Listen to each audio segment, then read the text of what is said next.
Di episode sebelumnya, Jiang Han berhasil berubah ke mode naga versi kedua. Itu disebabkan karena kebangkitan kedua dari darah naga. Kultivasinya pun meningkat dari Wuho tahap kelima menjadi Wuho tahap 9 puncak. Di kesempatan itu juga, pedang Jiang Han telah selesai dikerjakan. Sebuah pedang kecil dengan berat 8.100 kg.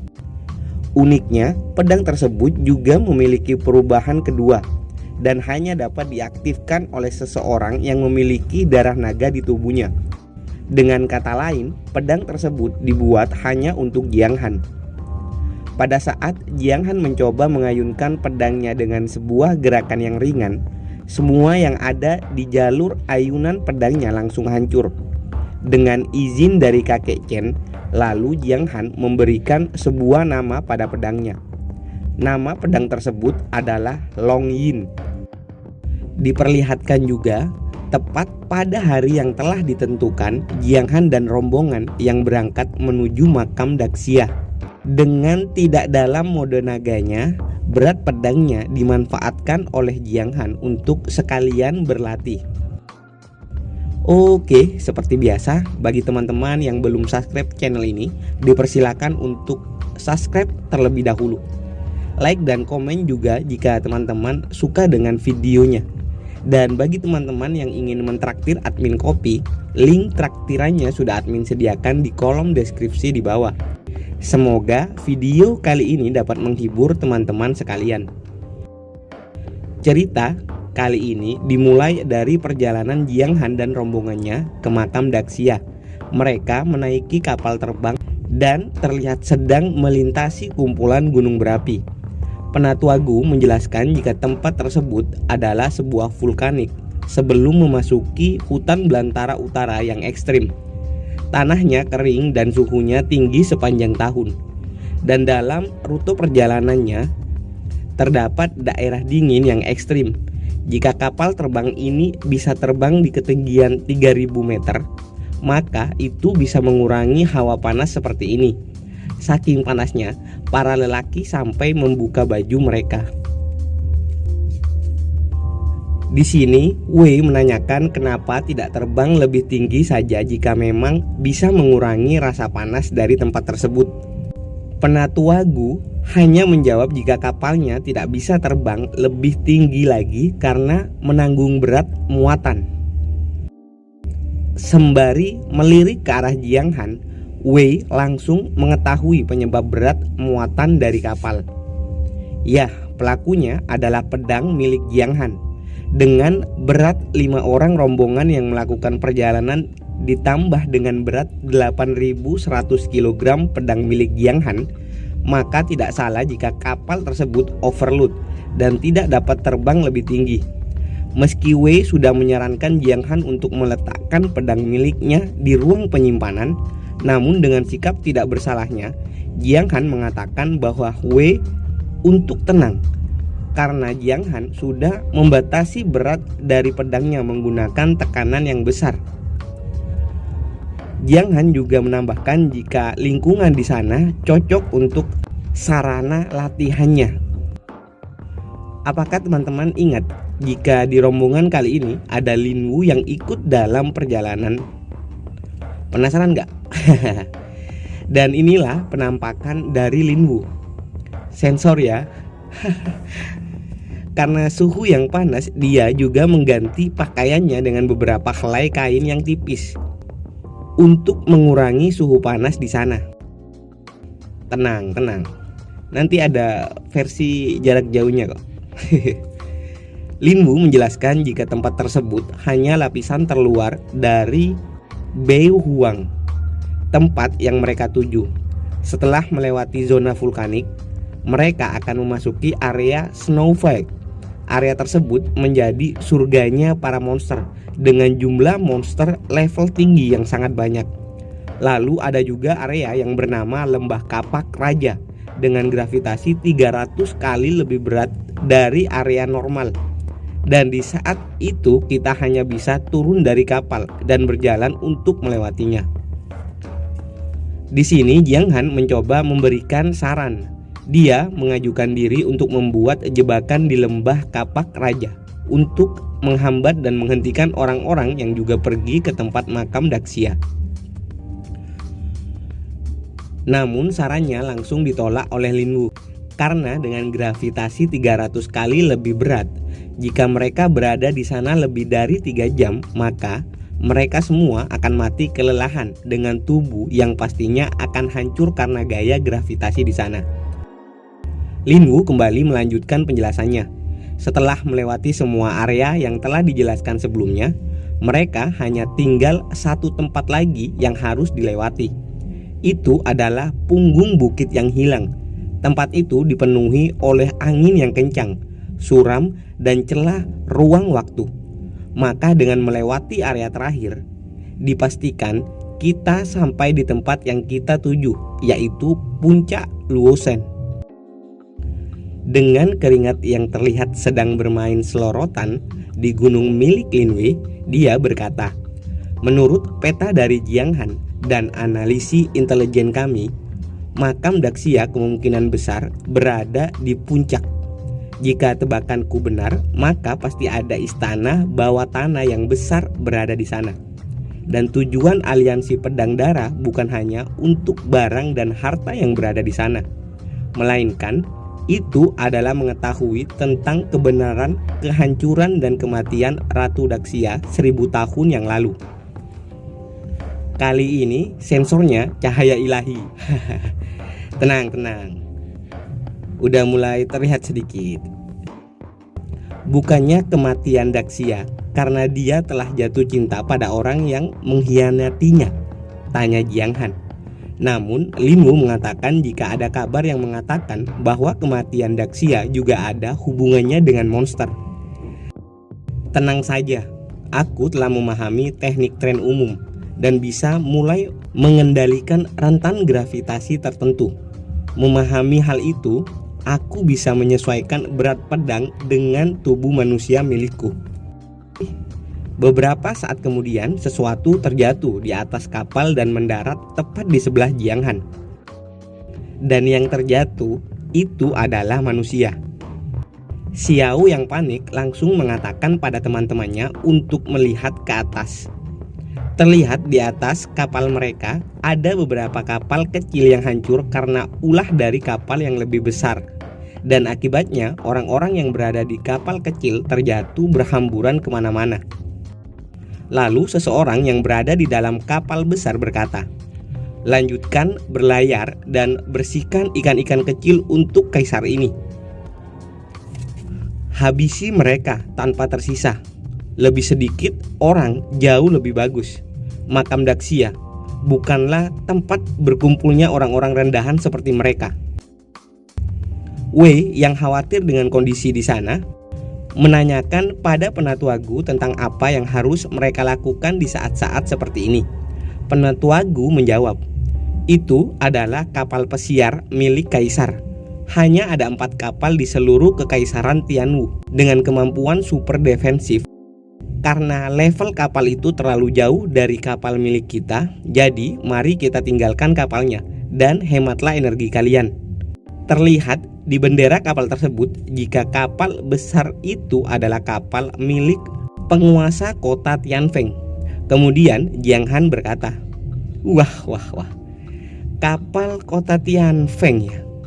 Jika aku tidak salah, orang yang bisa mengendarai kapal tersebut pastilah penguasa kota dan rombongannya saja kan. Sungguh kebetulan yang menguntungkan. Apakah di dalam kapal itu ada seseorang yang mengklaim bahwa dirinya telah menggantung kepala milikku? Melihat tingkah Jiang Han yang sangat senang, Linwu berteriak, "Hei, apa yang sedang kau lakukan? Ayo cepat pergi dari sini." BTW udah nggak penasaran lagi kan ya? Ini pakaian Linwu versi jauh. Yang ditutupi cuma itunya doang, parah. Si. Kau menanyakan apa yang akan kulakukan. Bukannya semakin sedikit pesaing maka akan semakin baik. Dengan perlahan Jiang Han menarik pedang dari sarung pedangnya. Sepertinya keputusan untuk terbang dengan rendah juga sangat bermanfaat pada saat ini. Jadi ayo kita lihat hasil latihanku kali ini. Jiang Han berteriak, "Serangan normal pedang Longjin."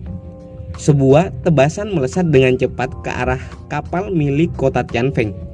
Terlihat beberapa orang yang berada di kapal tersebut terkejut dengan serangan yang kini menghantam kapal mereka. Rombongan Jiang Han juga tidak kalah terkejutnya. Lin Wu berkata, "Apa? Terbelah? Bagaimana cara dia melakukannya?" Ujar dari Wei menambahkan. Sementara itu Penatua Gu bergumam, "Anak ini lagi-lagi mengejutkanku. Kekuatan dan daya hancur dari satu serangannya saja sebanding dengan ranah Sain meski dia masih berada di ranah Wuhu." Bagi teman-teman yang baru bergabung dan bingung dengan tingkatan kekuatannya, bisa dicek di deskripsi ya, tingkatan-tingkatan kekuatan di cerita ini. Setelah kepulan asap perlahan menghilang, dapat terlihat bagian kapal yang terbelah. Orang-orang yang berada di sana berteriak untuk menyiapkan perahu terbang kecil untuk melarikan diri dari sana. Pedang ini cukup bagus. Salah satu dari 4 kapal yang memiliki kemampuan super defensif bisa dengan mudah kuhancurkan hanya dengan ayunan normal dalam bentuk pertama pedang Longjin. Bagaimana jika aku mengaktifkan bentuk kedua pedang ini ya? Ujar dari Jiang Han yang terlihat menikmati apa yang telah dilakukannya barusan. Terlihat penguasa kota yang juga sedang dievakuasi ke dalam kapal kecil miliknya. Dia juga terlihat marah dan geram. Sambil menatap ke arah Jiang Han, dia berkata, "Sungguh berani. Siapa kau? Beraninya menghancurkan kapal kota Tianfeng dari kekaisaran Tianwu." Lin Wu yang mengkhawatirkan Jiang Han, dia terlihat akan menjawab pertanyaan dari penguasa kota Tianfeng. Yang dijelaskan jika penguasa Tianfeng berada di ranah Sain tahap kedua dan para jenderalnya berada di puncak Wuhu. Namun sebelum Lin Wu menjawab, Penatua Gu menghentikannya. Penatua Gu mengatakan agar Lin Wu bersabar dan memperhatikan dulu apa yang akan terjadi. Lalu Penatua Gu berkata pada Jiang Han, "Hei nak, kelihatannya kau harus menyelesaikan masalah yang kau sebabkan sendiri." Dia juga bergumam dalam hati bahwa ini adalah kesempatan yang bagus untuk melihat sudah sampai di mana kekuatan dari Jiang Han.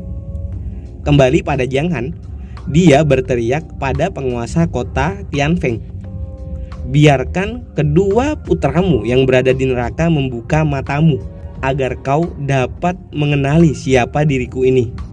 Perkataan Jiang Han membuatnya terkejut. Dia menyadari sesuatu. Kau ini tidak mungkin. Apa kau sudah dapat mengenaliku?" ujar Jiang Han. Sembari menunjukkan dirinya dengan rambut yang masih berwarna biru, rambut yang menjadi ciri khas dari identitasnya sebagai Jiang Han dari kota Piaksui. Jiang Han kemudian terbang mendekati penguasa kota Tianfeng. Dia berkata, "Jadi, apakah kau masih ingin membunuh menantu dari kota Piaksui ini sekarang?" Bagaimana mungkin? Jiang Han sudah mati. Bahkan kepalanya tergantung di kota Tianfeng. Orang yang telah membunuh kedua anakku seharusnya hanya tersisa kepalanya saja. "Semuanya, bunuh dia. Jangan biarkan orang ini pergi hidup-hidup," ujarnya memerintahkan semua anak buahnya. Dia juga mempersiapkan sebuah serangan di tangannya. "Hari ini aku akan memastikan kematiannya dengan mataku. Aku harus benar-benar membunuh anak ini sekarang. Dia harus mati di tanganku." Semua prajuritnya melompat ke arah Jiang Han dengan niat membunuh. Sebuah serangan juga dilepaskan oleh penguasa kota Tianfeng. Namun bukannya panik melihat musuh dengan kultivasi berada di atas kultivasi milik Jiang Han. Di sini Jiang Han malah tertawa kecil. Dia mengangkat pedang miliknya dan juga bersiap menyerang. Jiang Han melesat dengan cepat menyerang dan menebas kroco-kroco terlebih dahulu. Dengan begitu, semua prajurit dari penguasa kota Tianfeng langsung meledak efek dari serangan pedang milik Jiang Han. Lin Wu yang masih disensor mengatakan bahwa mereka yang tumbang sangat menyedihkan. Penatua Gu menambahkan, meski Jiang Han belum memasuki ranah Sain dengan transformasi naga miliknya, ini mungkin jauh lebih kuat daripada ranah Sain biasa tahap kedua atau tahap ketiga. Kau hanyalah sampah yang berada di ranah Wuhou. Apa yang bisa kau lakukan padaku dengan mode naga milikmu itu? Sekarang aku akan membunuhmu dulu, kemudian seluruh keluargamu, dan terakhir seluruh kota Piaksui beserta orang-orang yang ada di sana. Sebuah teknik yang berbentuk seperti ular dengan jumlah yang banyak dipersiapkan olehnya. Jiang Han yang melihat serangan tersebut hanya diam dan tidak bergerak sedikit pun. Serangan tersebut diterima oleh Jiang Han tanpa melakukan apa-apa. Senyum bahagia terlihat di wajah penguasa kota Tianfeng. Dirinya sangat yakin jika Jiang Han pasti tidak dapat menahan serangan dari dirinya yang berada di ranah Sain tahap kedua. Akan tetapi beberapa detik kemudian Jiang Han terbang dan keluar dari kepulan asap yang berada di sana. Itu membuat penguasa kota terkejut sekaligus tidak percaya bahwa Jiang Han dapat menahan serangan terkuat miliknya. Kini terlihat Jiang Han yang menggunakan bentuk kedua dari pedang miliknya telah bersiap untuk menyerang. Lalu Jiang Han melesat dan beradu pedang dengan penguasa kota. Mustahil, ini mustahil, ujar penguasa kota Tianfeng yang melihat serangan Jiang Han mampu membelah pedang miliknya. Hari ini aku sudah berbeda dengan sebelumnya. Aku dapat menghancurkan musuh dalam satu gerakan, ujar dari Jiang Han yang terlihat telah membelah tubuh penguasa kota Tianfeng menjadi dua bagian. Bukan hanya tubuhnya yang terbelah menjadi dua, di sana juga terlihat kapal terbangnya juga sampai terbelah menjadi beberapa bagian. Kalian memang satu keluarga, sangat berisik sekali sebelum mati. Sementara itu, penatua Ge yang melihat kejadian tersebut bergumam bahwa Lin Wu telah berhasil menemukan sebuah permata besar untuk masa depan aliansi pedang darah. Hal itu ditujukan kepada Jiang Han yang mempunyai bakat yang luar biasa. Setelah kejadian itu, Jiang Han dan rombongannya melanjutkan perjalanan mereka menuju Beiyuan, area yang ekstrim. Seperti yang dijelaskan oleh Lin Wu sebelumnya, area yang sekarang mereka lewati memiliki suhu dingin yang ekstrim, sehingga Lin Wu tidak memakai bikini seperti sebelumnya. Sesampainya di sana, mereka meninggalkan kapal dan melanjutkan perjalanan dengan berjalan kaki. Mereka juga bertemu beberapa monster di sana, dan lebih banyak binatang salju berukuran besar yang menempati area tersebut. Tidak diceritakan secara mendetail, namun setelah sekian lama, akhirnya mereka berhasil sampai di lembah Raja Kapak dengan gravitasi 300 kali lipat. Terlihat sejauh mata memandang, hanya ada sisa tulang belulang binatang buas dan manusia yang tampaknya terjebak di tempat tersebut dan tidak bisa keluar. Tidak butuh waktu lama, Jiang Han langsung merasakan tekanan gravitasi tersebut. Tubuhnya jatuh ke tanah karena gravitasi yang tidak normal. Lin Wu yang khawatir pada Jiang Han menyarankan untuk menyimpan pedangnya di ruang penyimpanan saja. Penatua Gu juga menawarkan diri untuk membantu mengurangi sedikit tekanan tersebut dengan kekuatannya. Namun di sini Jiang Han menolak semua niat baik dari rekan-rekannya. Dia lebih memilih untuk maju dengan kekuatannya sendiri. Aku baik-baik saja. Kalian silahkan duluan saja. Aku akan menyusul kalian nanti. Jiang Han sadar betul jika dirinya harus tetap melangkah maju, karena dia yakin bahwa yang terkuatlah yang dapat memenuhi syarat untuk memulai perjalanan menjadi lebih kuat. Mereka bertiga pun juga sadar bahwa mereka juga tetap harus menjadi lebih kuat dengan usahanya sendiri. Hanya beberapa langkah ketika mereka memasuki tempat tersebut, tekanan luar biasa langsung membebani tubuh mereka. Dengan alasan untuk menjadi kuat dan sebuah tekad agar tidak terkalahkan, Mereka mengatakan hal yang sama seperti yang Jiang Han katakan. Mereka menyuruh Penatua Gu untuk berjalan terlebih dahulu dan akan segera menyusul Penatua Gu. Kembali pada Jiang Han yang mengingat istrinya yang sedang dalam kondisi koma. Dia berkata, "Aku punya alasan untuk pergi dan menjadi lebih kuat lagi." Tidak beberapa lama kemudian, Jiang Han berhasil menyusul Xiao. Di sini, Xiao tampak terkejut pada saat dilewati oleh Jiang Han. Pasalnya, Jiang Han berhasil menyusul dengan membawa pedang seberat 8.100 kg di punggungnya. Lin Wu yang berhasil keluar terlebih dahulu dari tempat tersebut juga terkejut saat melihat Jiang Han. Dengan wajah yang pucat, Jiang Han berkata, "Akhirnya aku berhasil melewatinya dan dapat keluar dari tempat ini." Setelah mengatakan itu, Jiang Han pingsan tepat di tempat yang sangat lembut. Kampret kan? Kelakuan si MC, pingsan aja milih-milih tempat. Penatua Gu di sini mengingatkan kepada Lin Wu untuk berhati-hati pada berat pedang milik Jiang Han. Pedang yang asli ya, bukan pedang pribadinya si Bambang, bukan.